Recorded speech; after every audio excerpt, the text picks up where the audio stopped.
Sean here from Precision DynoTech. In this video, we're going to talk more about our RevBench software that is used with all of our data logger units, models DC1, DC2, and DC3.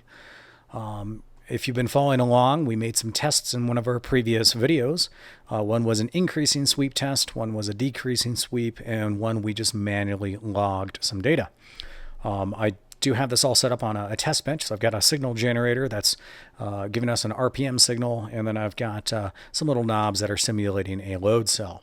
And that's simply because it's a heck of a lot easier to do that and make these videos without a real engine. So let's pretend that we just opened up the software, but we have some tests that we logged maybe the night before or something, and we want to open up our test viewer. Now, normally the test viewer opens up after you do a run. It'll do that automatically. But in this case, we just open the program. So to open it, we go up to File, click Open Test Viewer, and we have our test viewer right here. Now, there are no tests loaded at the moment. So in order to load some tests, we go up to File, click Open File, and we have our tests folder here. So we're going to select all three of these. I'm holding down Shift. So first I click the first test I want, hold down Shift, and then click this third one. So I want to open up all three. Click Open, and give it just a moment. It's loading up a bunch of data, and now we have our three individual tests opened at the top. Now you can see we have test 7, we have test 8, and test 9. These numbers increment sequentially from the moment you install the software. Each test that you do will simply increment this number by 1. That just helps keep track of the test numbers, especially if you forget to, give a name for the test itself. Anyways, so we can look at each individual test by clicking on the tabs. So our increasing sweep was number 7 here. This is the first one. And we can see that we have our engine torque and our power selected by default. Starting up here at the left, we have our max values and our correction. So it says correction used during the test. This is what was selected in the main screen. We had SAE J1349 selected. That's, again, the most common and standardized correction factor currently, and it's also the 2004 revision. If you wanted to override this correction, you absolutely can. So let's say we actually wanted it to be J607, which is the older standard. SDP or STD is also what it's called. We could click that, and then it will reapply the calculations, the corrections to the plots, and then also to these max values right here. So we'll go back to 1349. You can see it says our max horsepower was 102.3 at 5,938 RPM, and our max torque was 93.9 pound-feet at 5562. RPM binning. This is a way to sort of filter our RPM data. So if we have a noisy signal, increasing this number can help. Basically, it's looking at blocks of 25 RPM and getting an average from those. So you can increase that. It'll smooth things out quite a bit. 25 is the standard, and it works pretty well, but your results may vary. We have best power band. So this is kind of cool. This is for vehicles that have gearing usually. So if we want to find the most power under the curve, so to speak, we'll give it an RPM window. So let's say, 2000 RPM. We can click Find Best Band, and it's going to highlight the area where the most power under the curve is. So in this case, 5038 to 7038 has the most power. Bringing that a step further, we can clear that off the plot by clicking Clear, but then click the Shift Analysis.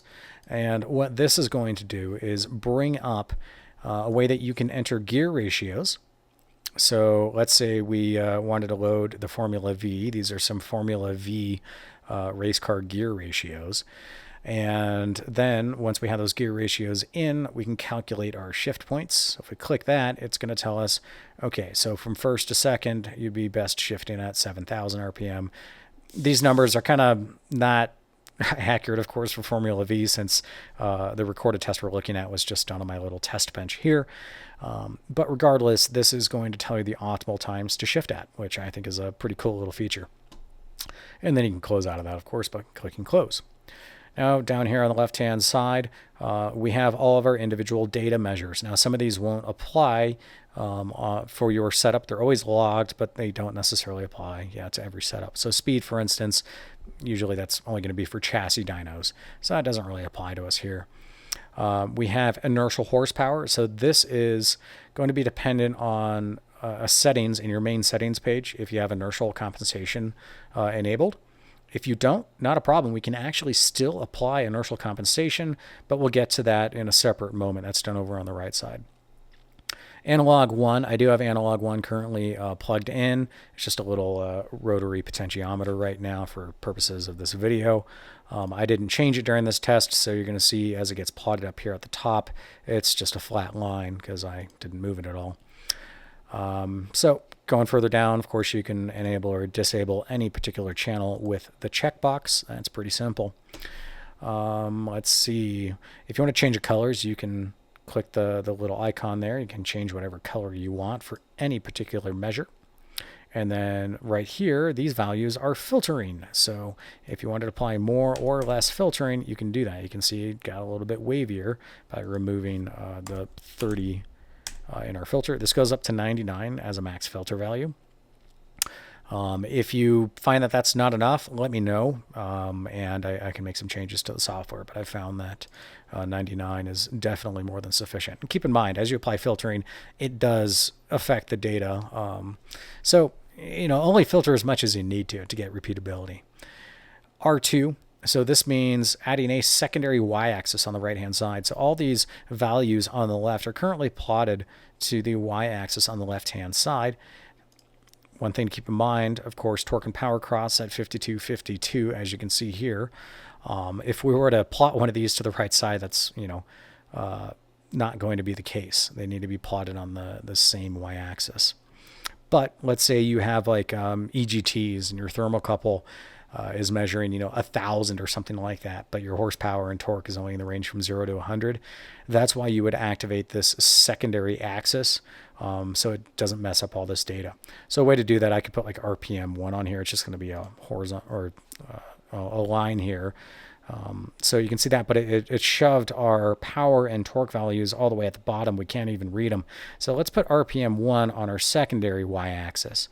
All right, so now it's plotted to this axis on the right-hand side for RPM, but our torque and horsepower are still according to the left axis. So that's a neat little feature. And then we can turn off RPM if we need to. All right, moving, let's see, up to the top here. So we were looking at measures over RPM. We can, however, look at measures versus time. There's a variety of reasons you might want to do this. I won't get into the details, but simply knowing that measures versus time is there and available. And then we have a table view as well. So a lot of people like these table views. I know they're really popular in the Superflow software. You can add and remove columns as you'd like.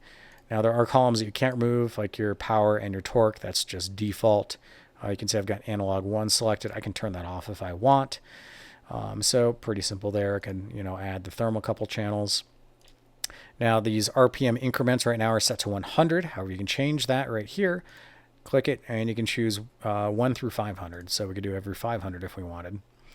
It also adds a line for where your peak torque and your peak power is at, and then it highlights them. Now all these plots can be printed. In order to do that, you simply go up to File, Print. You can print the plot, you can print the table, and then print a comparison plot. And we're going to talk about the comparison plot here shortly.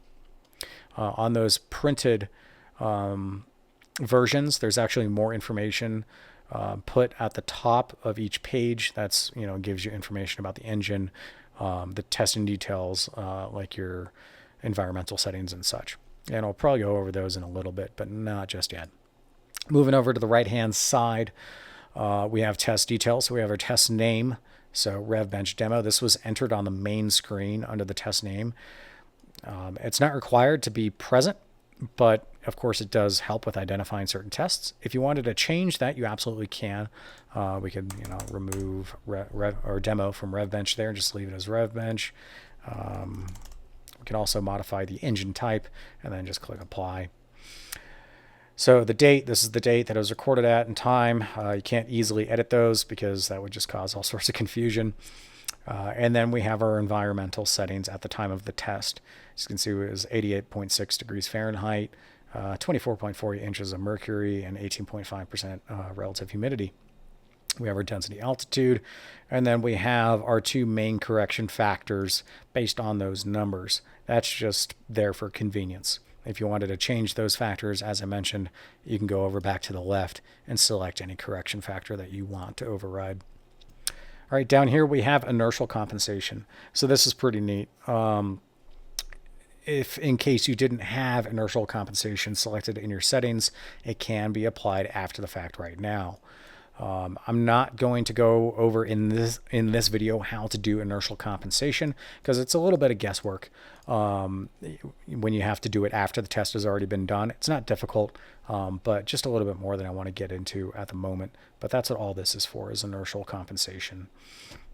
And then down here we have test notes, so you can enter test notes. So this is a test for the RevBench. Well, I can't type RevBench video. And then to save any of this, click save here at the bottom. If you try to close a test and you didn't save it, it will prompt you as well.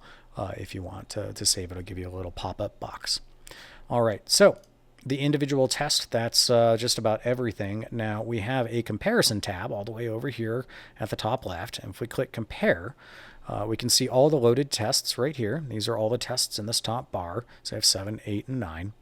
And we can select to show any of them or not by unclicking or reclicking the checkbox. We can also change the colors associated with each test. Now it won't do individual colors for the measures that you have selected because that would just get incredibly confusing. But we can change these individual colors for each test to make them a little bit more obvious. Now, our 9th test was manual logging, so that was kind of wonky. I'm going to disable that for now. So now we're just showing 2 tests. So 8 is the green traces and 7 are the red traces.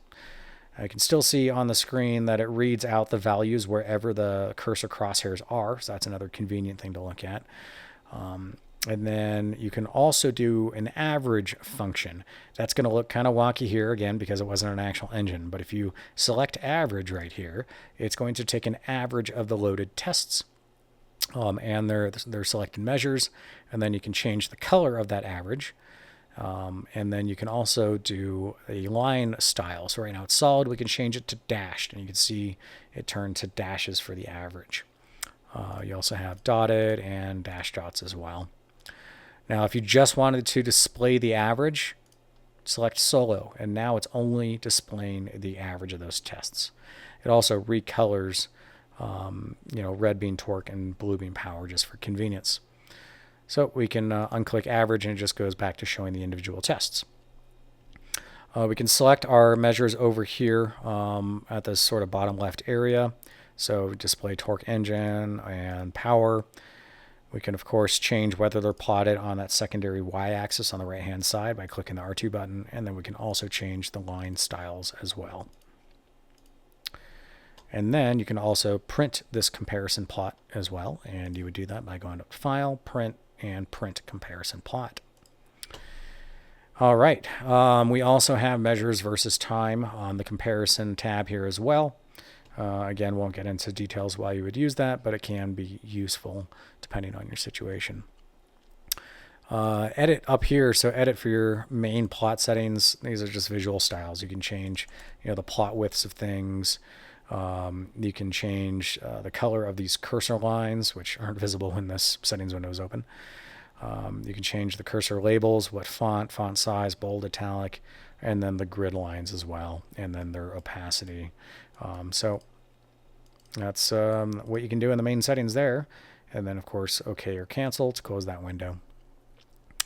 All right, so I think that about covers it for the test viewer. Again, if you have any questions, please feel free to reach out. You can contact me by email. That's Sean@PrecisionDynoTech.com.